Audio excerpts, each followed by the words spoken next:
definisi dan ruang lingkupnya yang dikatakan epilepsi sendiri itu seperti apa sih, Dok? Ya, epilepsi itu adalah satu kejang berulang tanpa pencetus ya. Artinya tanpa pencetus itu adalah kejangnya bukan disebabkan oleh infeksi otak, bukan disebabkan oleh cedera kepala, bukan juga disebabkan oleh kekurangan cairan atau elektrolit. Jadi anaknya lagi main-main, lagi baca, lagi tidur, tiba-tiba dia kejang. Nah, setelah kejang, dia kembali lagi normal gitu. Nah, dibilang epilepsi kalau kejang ini berulang dengan intervalnya lebih dari 24 jam. Jadi hari ini kejang, 2 hari lagi kejang, minggu depan lagi kejang, nah itu juga itu sudah bisa dibilang sebagai epilepsi gitu. Terima kasih dokter. Jadi tadi epilepsi itu salah satu yang harus digarisbawahi memang nggak ada pencetusnya gitu ya dok ya. Iya, Tidak ada yang iya. mencetuskan jadi anaknya tidak sedang sakit, tidak demam dan Mm-mm, lain-lain. mm-mm. Epilepsi itu tipenya macam-macam ya. Ada yang kaku gitu, ada juga yang kelojotan gitu tangannya gitu ya. Nah ini yang paling sering. Nah yang keluar busa itu biasanya yang kelojotan itu ya. Tapi bisa juga kejangnya hanya berupa anaknya bengong gitu ya. Lagi ngerjain sesuatu tiba-tiba berhenti, kemudian mengerjakan lagi ya. Atau bisa juga tiba-tiba dia jatuh gitu. Lagi jalan, lagi duduk, tiba-tiba dia jatuh kayak lemes. Ya, itu namanya atonik. Bisa juga dia tiba-tiba seperti orang kaget gitu. Saking kagetnya sampai misalnya dia memegang sesuatu itu bisa tersentak dan benda yang dia pakai, yang dia pegang itu jatuh, yaitu mioklonik namanya. Nah, bisa juga kejangnya cuma separuh badan ya, atau di wajah satu sisi atau di mata satu sisi. Biasanya nih epilepsi itu ada juga nih keturunan ayahnya atau ibunya dengan epilepsi. Sebetulnya bagaimana dok faktor genetik itu berperan terhadap epilepsi? Faktor genetik ini memang berperan penting pada penyebab epilepsi ya. Nah, tapi faktor genetik ini tidak selalu diturunkan. Faktor genetiknya artinya adalah ada gen tertentu yang bertanggung jawab kenapa seorang anak itu menjadi lebih mudah kejang gitu ya, jadi lebih rentan. Nah, dan perubahan genetik ini belum tentu diturunkan ya, jadi belum tentu itu satu penyakit keturunan gitu. Bisa saja genetik anak itu yang berubah secara spontan. Jadi seperti itu. Nah, selain genetik, penyebab epilepsi bisa juga tuh misalnya dia pernah infeksi otak dulu ya, atau kecil, atau pernah cedera kepala berat. Nah, ada riwayat seperti itu sehingga ada kerusakan di jaringan otak yang pada satu saat itulah yang menjadi fokus terjadinya epilepsi. Jadi seperti itu. Tadi kan sudah disampaikan dok di awal, tadi epilepsi itu kalau kejangnya tadi 2 kali atau lebih gitu ya dok ya. Tapi misalnya bagaimana kalau misalnya dia kejangnya baru 1 kali nih dok.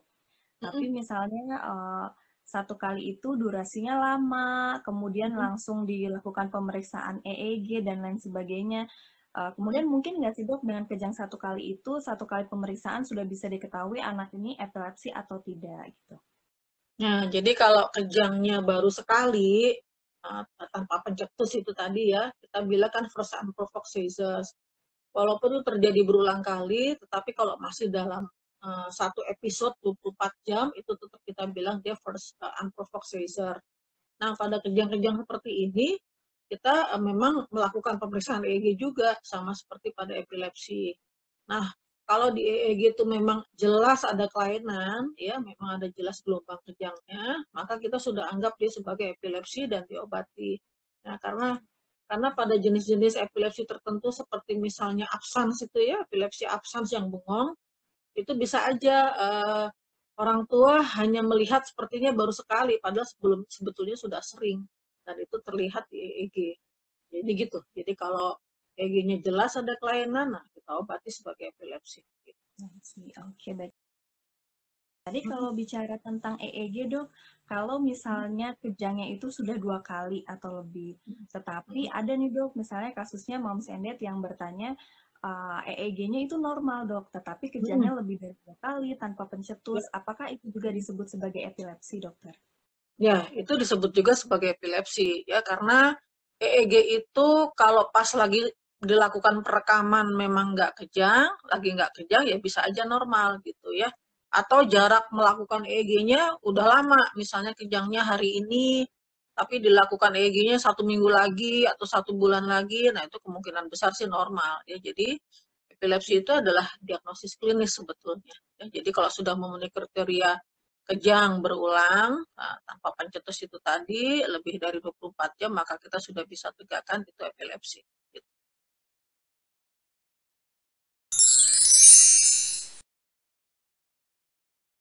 Epilepsi tentu tidak menular ya, karena itu kan tergantung dari faktor individual gitu ya. Jadi bukan sesuatu hal yang menular.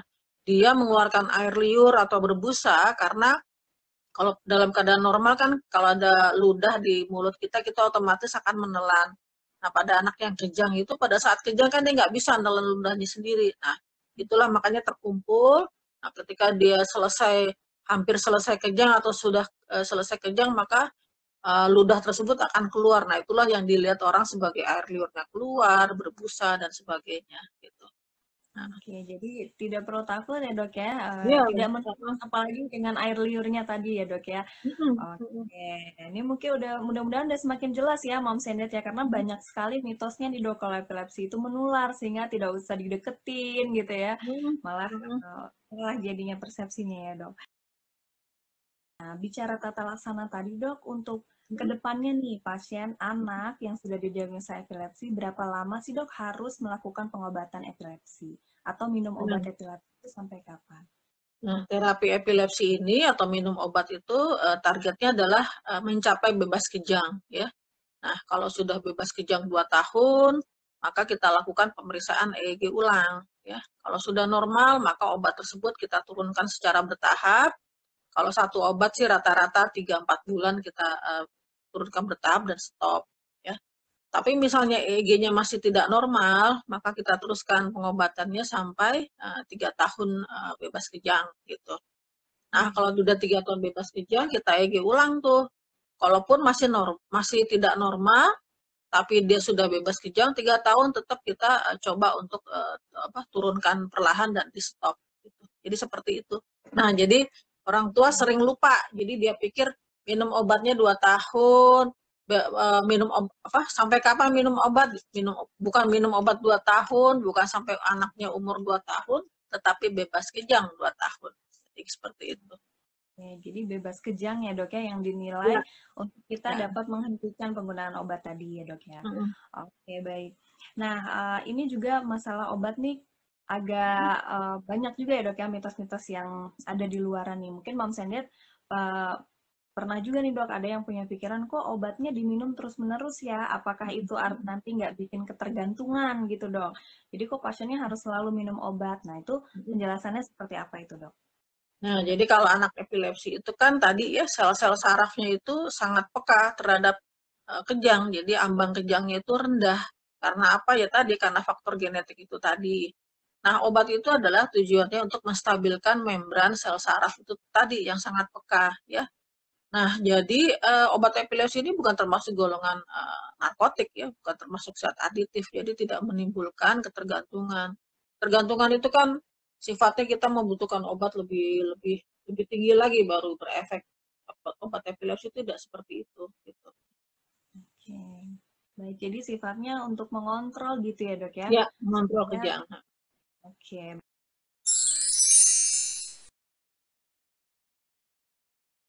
Ciri khas apa saja pasien saat terkena epilepsi?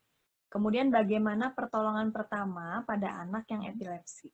Silahkan dokter. Oke ya, jadi kita pertama terutama dokter ya harus bisa membedakan ini kejang atau bukan kejang ya.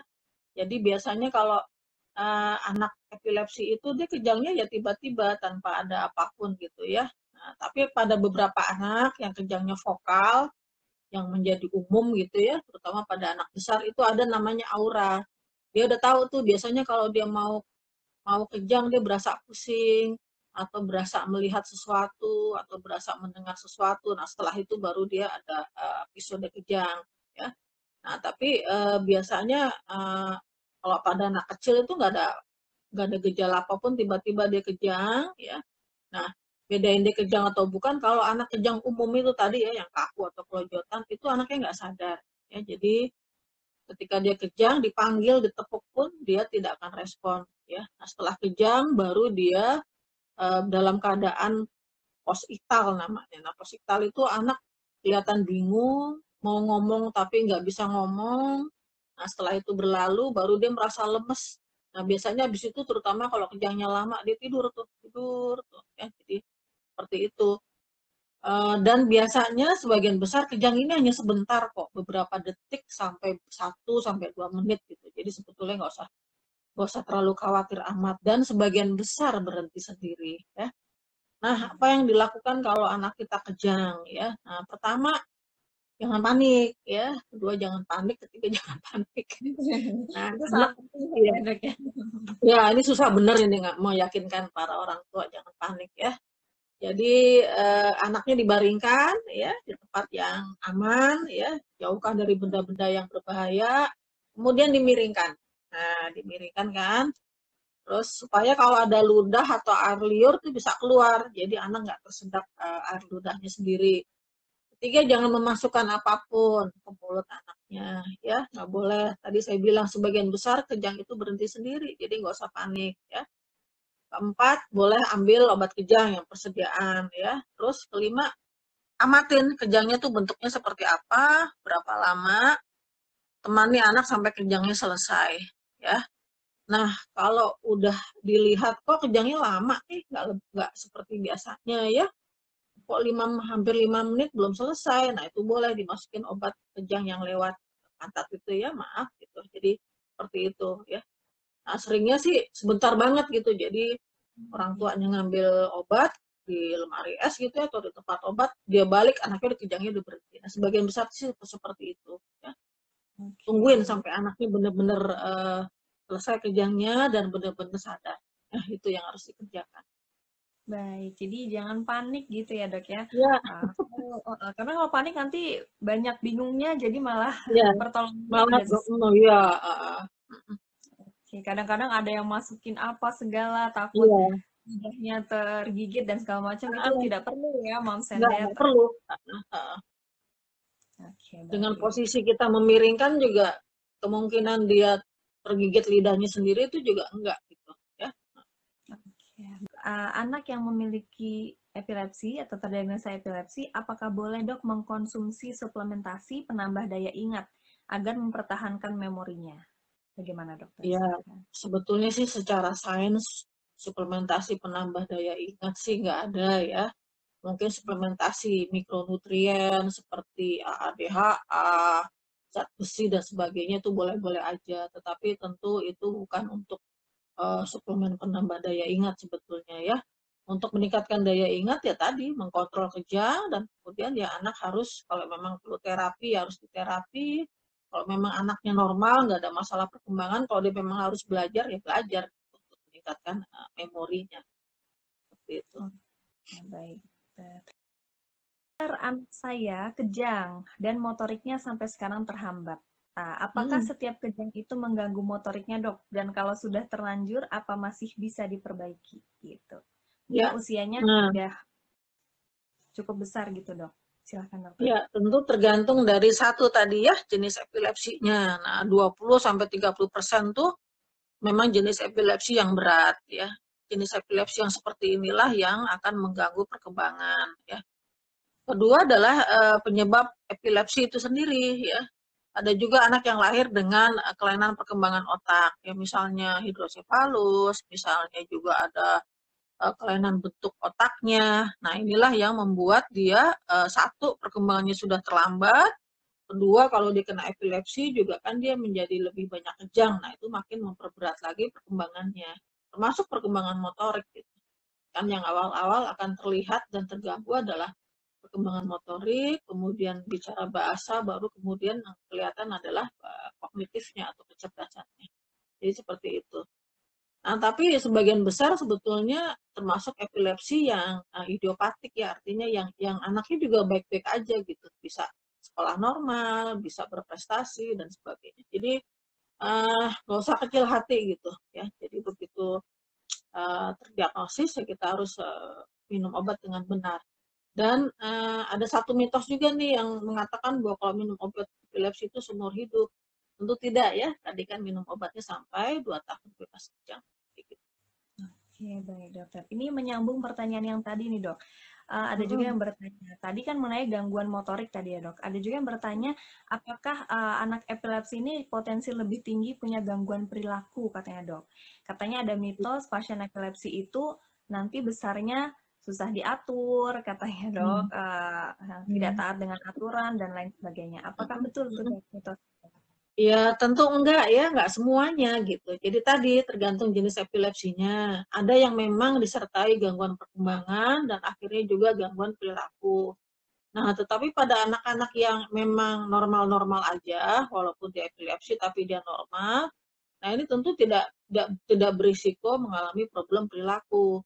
Nah, yang sering ada adalah ketika anak kita terdiagnosis epilepsi, nah orang tua menjadi overprotective gitu, ya apa-apa nggak boleh. Kemudian juga ya udah, kamu kalau nggak mau belajar ya udahlah nggak usah. Kalau kamu merasa capek udah nggak usah sekolah, belajar santai-santai aja. Ya tentu tidak seperti itu juga gitu, atau apa-apa boleh gitu sehingga anaknya menjadi anak yang manja. Nah tentu tidak seperti itu gitu ya. Nah jadi apakah anak kita akan mengalami risiko problem perilaku? Nah itu tentu harus bertanya ke dokternya ya, kira-kira gimana nih dok, kok anak saya jadi kayak gini, apakah memang dari epilepsinya atau memang sebetulnya pola asuh kita yang tidak tepat gitu. Ada juga sih jenis epilepsi yang epilepsi lobus frontal memang ada problem perilaku dan itu memang berat ya, jenis epilepsi yang sulit diobati. Jadi seperti itu, nggak semuanya gitu. Jadi perlu ditanyakan nanti lebih lanjut ya dok ya pada dokter yang Ya, merawat mm-mm, jenisnya ya dok, ya, tipe epilepsinya, mm-mm, kemudian apa saja ya. yang kemungkinan akan terjadi gitu ya dok ya. Mm-mm, mm-mm, mm-mm. Nah, anak saya sering kejang, tetapi kejang selalu pada saat tidur. Jika dalam kondisi main atau bangun tidak pernah kejang. Apakah termasuk epilepsi dokter? Ya, epilepsi bisa kejangnya timbul kapanpun, ya bisa lagi bangun, bisa juga lagi tidur. Kebanyakan malah lagi tidur ya. Nah, kebanyakan timbulnya kejang tuh pada saat anak lagi ngantuk-ngantuk tuh ya, kejang. Atau lagi baru bangun, belum sadar betul gitu, ya baru bangun tidur. Itu sering tuh frekuensi kejangnya di situ. Nah, kalau itu juga termasuk epilepsi. Nah, kalau epilepsinya, kejangnya itu terjadi selalu pada saat tidur, nah ini hati-hati betul dengan pola tidur ya. Begitu dia pola tidurnya berantakan, ya kabur lagi. Ya.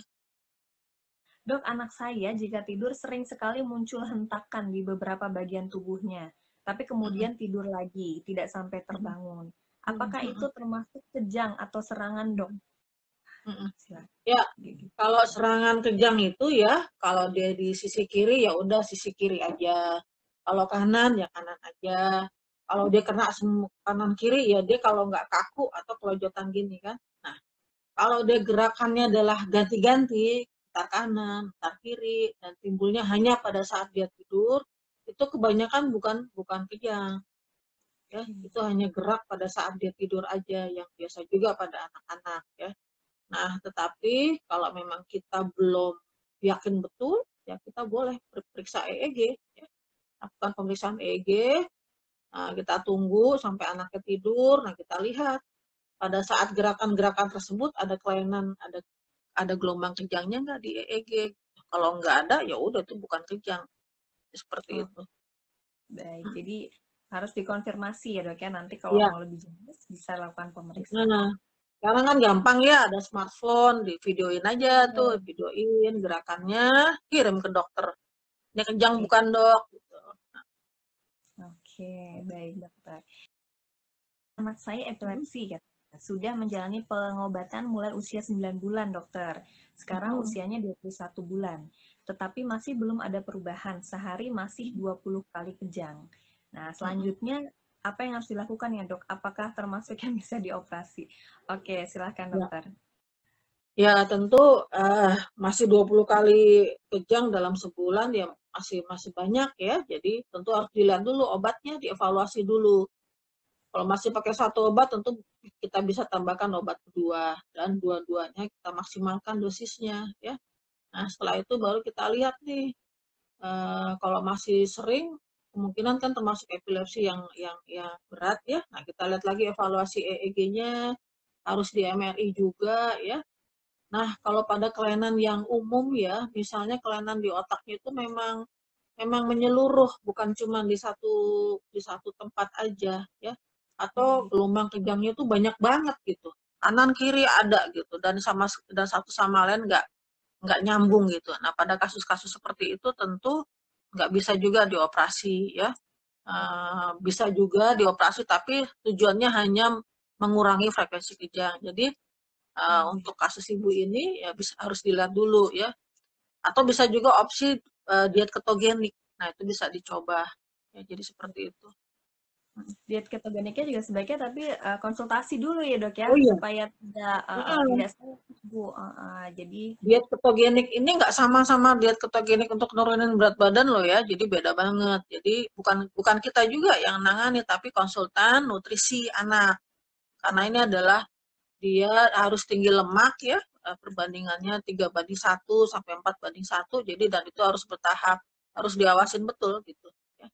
ya, jadi nggak bisa sembarangan juga nih Mam Sendiat mengenai Ya, dietnya juga tetap harus konsultasi ke ahlinya. ya. Oke. Anak saya usianya 3 tahun didiagnosis epilepsi. Kambuhnya dalam 1 bulan bisa sampai 2 kali. Dan jika kambuh itu sangat parah, sekarang anaknya sering bengong. Sangat susah diajak komunikasi.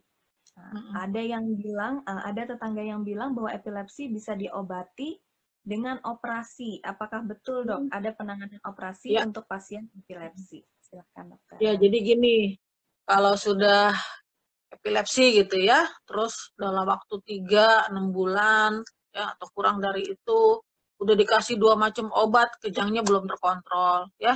Nah, tentu kita lihat dulu, satu, minum obatnya teratur atau tidak, jam minum obatnya bagus atau tidak ya. Kemudian faktor pencetusnya dilihat juga tadi ya, kelelahan, perubahan pola tidur ya, itu harus dilihat. Nah, kalau itu memang sudah diperhatikan, anak kita belum terkontrol juga kejangnya, walaupun sudah 2 bahkan 3 obat, nah itu ada 2 opsi. Satu, diet ketogenik tadi. Dua, bedah epilepsi. Ya. Nah, tapi bedah epilepsi ini pada epilepsi-epilepsi tertentu. Ya. Nah, ini anak harus dievaluasi secara lebih menyeluruh lagi oleh satu tim, harus dilakukan pemeriksaan EEG long term monitoring. Jadi bisa minimal 24 jam dipasang terus alatnya, bisa juga berhari-hari, 3 sampai 5 hari untuk mendapatkan di mana sih fokus kejangnya itu yang benar. Nah, satu. Nah, kedua habis itu dilakukan pemeriksaan MRI ya, MRI otak. Nah, di situ dilihat apakah di fokus kejang yang di EEG itu berkorelasi dengan kelainan yang ada di otak. Kalau memang berkorelasi, jelas di situ penyebab kejangnya, nah itulah yang dioperasi gitu. Ya, jadi nggak semua bisa dioperasi gitu, ya. Tapi ada opsi itu sekarang. Baik. Nah, bicara opsi tadi operasi mungkin ya dok, boleh sedikit diinformasikan ya dok. Mengenai prognosisnya dok, epilepsi yang bisa dioperasi itu seperti apa dok? Kedepannya apa? Jadi ya, Silakan. tujuan bedah operasi itu adalah satu, tentu mengurangi frekuensi kejang ya. Ada loh kejang yang masih tiap hari, sehari pun masih belasan kali, ya. Kemudian juga EEG-nya jelas, kelainan di MR-nya juga jelas. Nah, jadi tujuan operasi adalah satu, paling tidak mengurangi frekuensi kejang. Ya, syukur-syukur bisa bebas kejang juga. Ya. Kedua, mengurangi jumlah obat yang harus dikonsumsi. Yang tadinya 3 atau 4, ya bisa satu kan udah alhamdulillah gitu ya. Nah, kira-kira dari pasien bedah epilepsi itu kira-kira sekitar 30% itu bisa bebas obat ya. Nah, sisanya paling tidak dia berkurang frekuensinya atau berkurang jumlah obatnya. Kan kalau dia berkurang frekuensi kejangnya atau berkurang minum jumlah obat kan paling tidak dia juga kualitas hidupnya jadi lebih baik. Jadi seperti itu. Oke. Apakah anak yang dinyatakan sembuh dari epilepsi akan mungkin kambuh lagi di usia remaja? Dan apakah betul jika kambuh di usia remaja, itu tingkat kesembuhannya akan lebih sulit dibandingkan dengan epilepsi di usia masih anak-anak? Silahkan dok. Ya. Biasanya epilepsi yang timbulnya pada saat bayi balita sih sebagian besar udah selesai di saat itu juga ya, apalagi kalau epilepsinya yang jenisnya yang ringan ya, perkembangannya normal, MRI-nya juga normal ya. Tetapi ada juga beberapa epilepsi yang memang berlanjut terus ya, karena memang termasuk yang berat, berlanjut terus sampai dia dewasa ya, ada yang seperti itu. Nah, epilepsi yang timbulnya pada menjelang remaja, nah itu kadang-kadang juga agak susah gitu ya, agak susah diobatin, terutama pada remaja wanita tuh yang udah haid ya, karena pengaruh hormonal itu juga bisa pada saat dia mau haid atau menjelang haid itu bisa dia kambuh kejangnya, jadi seperti itu namanya epilepsi katamenial. Tentu obatnya harus kita sesuaikan. Tentunya kalau epilepsi dari kecil berlanjut terus ke dewasa itu biasanya yang berat ya. Nah, tadi opsi tadi bedah atau diet ketogenik yang kita ambil ya. Karena sebagian besar sih kalau bayi balita ya udah selesai di situ aja gitu. Bisa kambuh tetapi kemungkinannya kecil ya. Nah, seperti itu. Baik, kemudian jelas ya, Mams. Tetap harus konsultasi ya dok ya supaya jawabannya lebih Ya. jelas gitu. Jadi memang ada kemungkinan lebih sulit sembuh, tapi kalau segera ditangani ya dok ya, kemudian penanganannya tepat juga akan mungkin lebih baik daripada udah Ya. takut duluan nih dok ya, karena udah Ya. dewasa berat malah takut. Oke.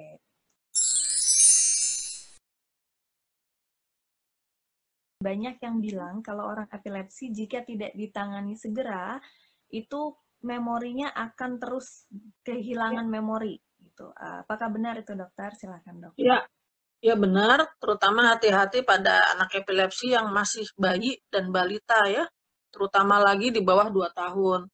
Jadi epilepsi ini memang justru lebih banyak pada anak-anak usia tahun-tahun pertama ya, 2 tahun pertama. Setelah itu turun frekuensinya, nanti menjelang remaja dia naik lagi tuh insidensnya ya.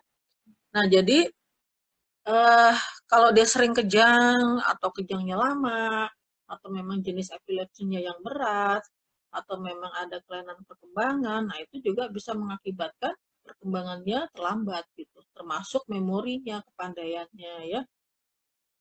Ada beberapa mitos juga kalau epilepsi itu ada makanan-makanan atau minuman-minuman yang harus dihindari gitu dok, supaya tidak kejang dan tidak semakin parah katanya epilepsinya. Sebetulnya seberapa penting dok peran makanan atau lifestyle pada pasien anak dengan epilepsi gitu? Ya, kalau makanan sih nggak ada ya, nggak ada yang perlu dipantang ya. Memang ada namanya diet ketogenik, tetapi itu berbeda dengan diet ketogenik untuk menurunkan berat badan. Dan diet ketogenik itu diberikan pada anak yang epilepsinya kejangnya itu belum terkontrol, walaupun sudah pakai 2 obat atau lebih gitu ya, jadi beda. Kalau sehari-hari yang anak epilepsi yang biasa-biasa aja sih nggak perlu diet apapun. Nah, lifestyle yang perlu diperhatikan adalah sebetulnya pola tidur ya. Jadi tidur itu harus teratur sesuai dengan usianya. Contohnya anak balita ya kalau siang ya tidur ya 1 jam, 2 jam. Kemudian malam jam 8, jam 9 udah harus tidur ya. Nah, walaupun dia minum obat, kalau pola tidur ini tidak teratur, misalnya ada anak usia SD yang kalau tidur tuh jam 11 malam, jam 12 malam itu di luar pola tidur usianya dia, nah itu bisa membangkitkan kembali kejangnya walaupun dia sudah minum obat. Kedua juga aktivitas fisik ya, bukan berarti anak epilepsi nggak boleh ngapa-ngapain, dia boleh beraktivitas fisik, boleh olahraga, ya, hanya diatur, jadi harus rutin dan bertahap gitu. Jadi misalnya nggak boleh tuh dia jarang berenang, tiba-tiba dia berenang sampai 1 jam, 2 jam. Nah itu kan menimbulkan kelelahan dan akhirnya bisa mencetuskan kembali kejang. Gitu. Oke, baik. Jadi tadi ya, kalau boleh dirangkum ya dok, tadi untuk makanan nggak ada diet khusus ya Nggak dok, ada. kecuali organik pada epilepsi yang tertentu ya dok, yang kejangnya tidak Ya. terkontrol. Kemudian memperbaiki pola tidur dan juga tadi ya dok ya, menghindari kelelahan ya dok, aktivitas fisik Kelelahan. yang Ya. gitu ya dok ya. Untuk mencegah epilepsi pada anak saat orang tuanya hamil disuruh minum kopi. Begitu juga saat menyusui. Dan ketika anaknya lahir juga dikasih 1 sendok kopi. Intinya dikenalkan kopi lebih dini. Bagaimana tuh dok? Mitos atau fakta? Silakan Ya, dokter. itu sih mitos aja ya. Jadi kejang nggak kejang itu tergantung dari faktor genetik masing-masing individu ya. Jadi nggak ada hubungannya sama kopi. Walaupun kita punya keturunan kejang atau epilepsi, itu pun juga nggak ada apapun, tidak ada obat apapun atau apapun yang bisa mencegah dia jadi epilepsi atau tidak. Ya, jadi itu hanya mitos saja. Pernah membaca katanya pasien epilepsi hampir sama bisa dilakukan diet seperti anak dengan autis, yaitu gluten free. Apakah benar diet gluten Enggak, free bisa memperbaiki fungsi otak? Silahkan enggak, dokter. enggak. Ya, dietnya enggak sama ya. Dietnya tadi diet ketogenik, tapi hanya pada epilepsi yang intractable namanya. Ya tadi yang udah pakai 2 obat atau lebih masih kejang juga gitu. Enggak, beda banget ya. Baik, jadi gluten free juga nggak usah coba-coba dulu gitu Enggak, ya dok ya, karena memang bukan enggak tidak ngefek tepat. ya. Baik, oke. Anak saya didiagnosis epilepsi, sudah mengkonsumsi obat, tapi ada mitos yang bilang dengan konsumsi obat terus-menerus itu akan menyebabkan kerusakan hati. Apakah benar dok? Gitu. Ya, semua obat kejang itu metabolisme utamanya memang di hati ya. Jadi dulu memang dilakukan monitoring rutin pemeriksaan darah, fungsi hati ya, paling tidak tiap 6 bulan. Sekarang sih udah nggak begitu lagi ya. Jadi di monitor itu kita lihat klinisnya aja, ada keluhan apa enggak ya, misalnya mual muntah atau matanya kelihatan kuning atau anaknya kok lemes. Nah, itu baru kita lakukan evaluasi. Nah, jadi prinsip pengobatan epilepsi itu adalah kita berikan dosis terkecil, sekecil mungkin yang bisa mengontrol kejang. Kedua adalah prinsipnya kalau bisa satu obat ya udah satu obat aja ya. Mayoritas sih nggak ada efek samping yang berat ya. Nah, kecuali ada obat-obat yang diminum juga, misalnya obat-obat TBC gitu. Jadi kalau kita lagi minum obat epilepsi dan minum obat TBC, nah itu harus hati-hati ya. Jadi itu, nah kalau pada kasus seperti itu monitoring fungsi hatinya harus harus dilakukan secara berkala. Kalau anak sudah didiagnosis epilepsi tidak boleh mendapatkan vaksin katanya dok. Jadi tidak boleh ikut vaksin apapun karena dapat mengganggu fungsi otaknya. Itu mitos atau fakta dokter? Enggak, mitos. Enggak ada yang begitu ya. Bahkan vaksin COVID pun justru anak-anak dengan epilepsi adalah termasuk kelompok yang harus diprioritaskan untuk mendapat vaksin gitu ya. Karena nanti misalnya dia kena COVID, itu kan nanti akan memperberat kejangnya gitu. Ya, jadi nggak apa-apa, vaksin apapun boleh, nggak ada kontraindikasi. Oke, baik dokter. Dan mudah-mudahan jelas nih Moms and Dad. Jadi kalau yang ternyata epilepsi kemudian menunda vaksinnya boleh di catch up ya dok ya. Segera Ya, boleh dipenuhi di catch up. termasuk Ya. yang COVID karena itu sangat penting ya dok ya. Mm-mm. Dok, apa betul pasien dengan epilepsi itu daya tahan tubuhnya sangat rendah sehingga akan mudah terkena penyakit? Katanya anaknya epilepsi juga nih dok, usia 2 tahun, dalam waktu 3 bulan bisa sampai 2 kali terserang sakit kalau nggak batuk pilek, diare, batuk, demam, dan lain-lain. Nah, silakan dokter. Ya tentu nggak secara langsung sih Bu ya. Jadi epilepsi mempengaruhi daya tahan tubuh sih nggak juga ya. Daya tahan tubuh kan tergantung dari daya tahan tubuh anak itu secara alamiah ya. Dilihat dulu faktor nutrisinya, makannya bagus atau tidak, vaksinnya sudah lengkap atau belum. Ya jadi nggak mempengaruhi secara langsung. Nah, kebanyakan adalah anak-anak epilepsi itu tadi jadi nggak divaksin, ya padahal kan enggak, padahal tetap aja harus divaksin. Kemudian juga terlalu dijaga banget gitu, ya sehingga nggak boleh olahraga, nggak boleh ini, nggak boleh itu kan. Kalau aktivitas fisik rutin itu kan juga meningkatkan daya tahan tubuh. Ya, jadi tentu tidak seperti itu, nggak berhubungan secara langsung. Coba dilihat lagi pola makannya ya, seperti itu.